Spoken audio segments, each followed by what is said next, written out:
Hello everyone, welcome to class series, and in this video we're gonna be learning the short summary of the chapter Deep Water. William O. Douglas recalls a misadventure of childhood. It had happened when he was 10 or 11 years old. He had decided to learn to swim. There was a pool at the YMCA in Yakima which was safe. It was only 2 or 3 feet deep at the shallow end and 9 feet deeper at the end. The drop was gradual. He got a pair of water wings and went to the pool. He hated to walk naked into water and show his very thin legs. The author had developed an aversion to the water when he was 3 or 4. His father had taken him to the beach in California. They stood together on the surf. The waves knocked him down, swept over him. He was buried under water. His breath was gone. He was frightened. His father laughed, but the overpowering force of the waves filled terror in the young author's heart. Unpleasant memories were revived when he went to the YMCA pool for the first time. Childish fear were stripped, but soon he gathered confidence. He watched other boys paddling on water with their water wings. He tried to learn by imitating them. He did this 2 or 3 times on different days. He was just beginning to feel comfortable in the water when the misadventure happened. When he went to the pool, there was no one else, so he sat on the side of the pool to wait for others. Shortly afterwards, a big boy, a boxer, came.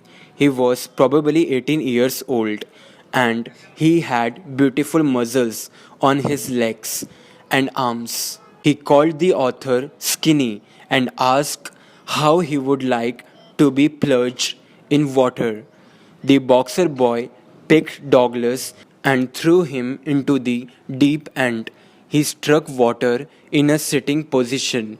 He swallowed water and at once went to the bottom.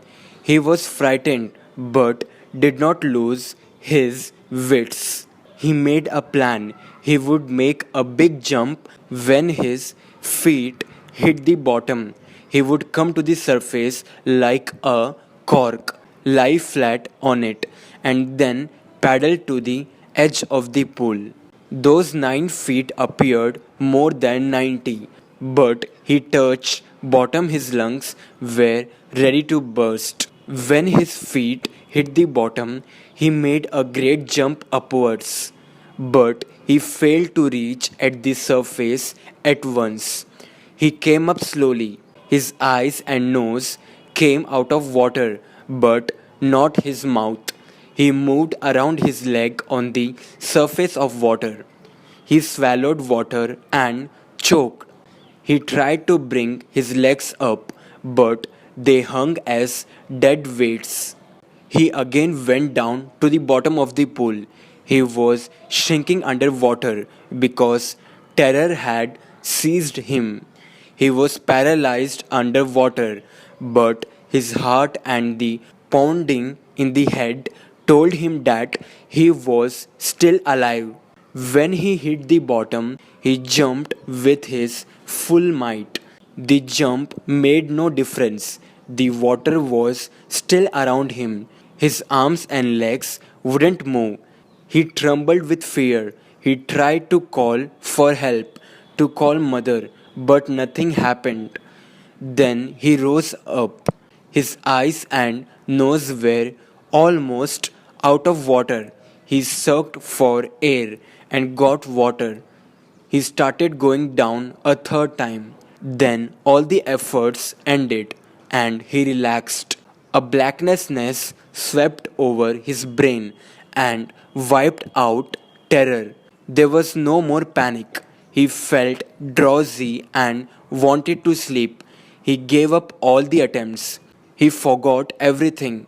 When he came to his senses, he found himself lying on his stomach beside the pool vomiting. The boy who had thrown him in the pool said him that I was only fooling. Someone said that the kid had nearly died. Then they took him to the locker room. He walked home after several hours. He was weak and trembling. He shook and cried when he lay on his bed. He could not eat that night. For days, a haunting fear was in his heart. He never went back to the pool. He feared water and avoided it whenever he could. A few years later, he came to know that the waters of the Cascades. He wanted to get into them. Whenever he did so, the terror had seized him in the pool, returned. His legs would become paralyzed. An icy horror would grab his heart. The handicap remained with him even as time passed. Whenever he went, the haunting fear of the water followed him. It ruined his fishing trips.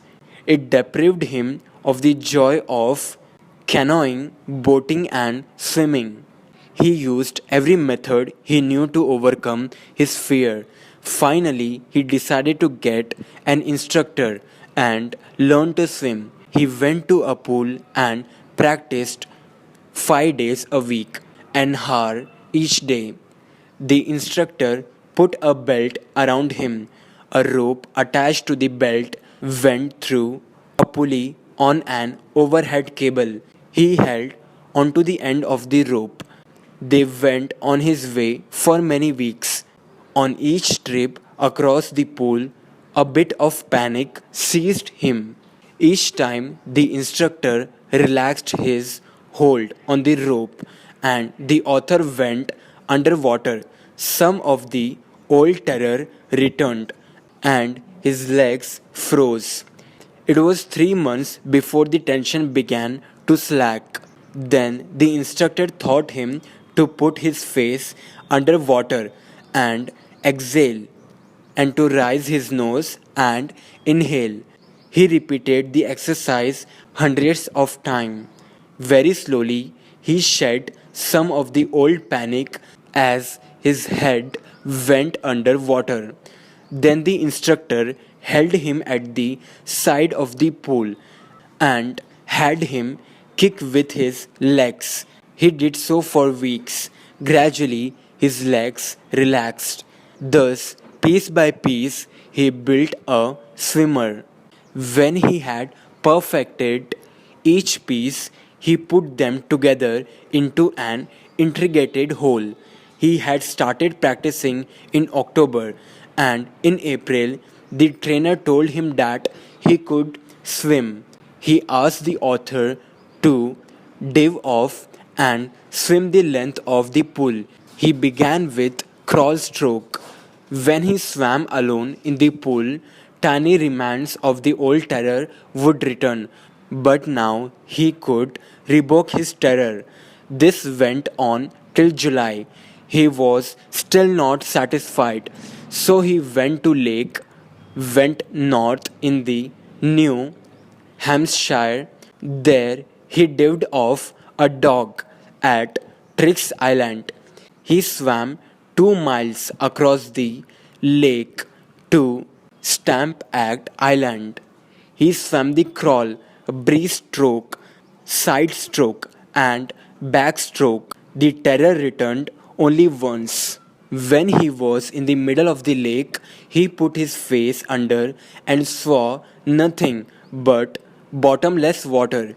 He asked terror what it could do to him, and it fled away. Some doubts still remained, so he went up the Titan to Cornad Meadows, up the Cornad Trail to Meade Glacier. He camped in the high meadow by the side of the warm lake. Next morning, he dived the lake and swam across to the other shore and back. He shouted with joy and Gilbert Peak returned the echo. He had conquered his fear of water. The experience had a deeper meaning for him. Only those who have known stark terror and conquered it can appreciate it. In depth, there is peace, there is terror, only in the fear of death. Roosevelt knew it. He said, "All we have to fear is fear itself." Douglas had experienced both the sensation of dying and the terror that fear of it can produce. The will to live somehow grew in intensity. At last, Douglas felt liberated. He was free to walk the trails and climb the peaks and to ignore the fear.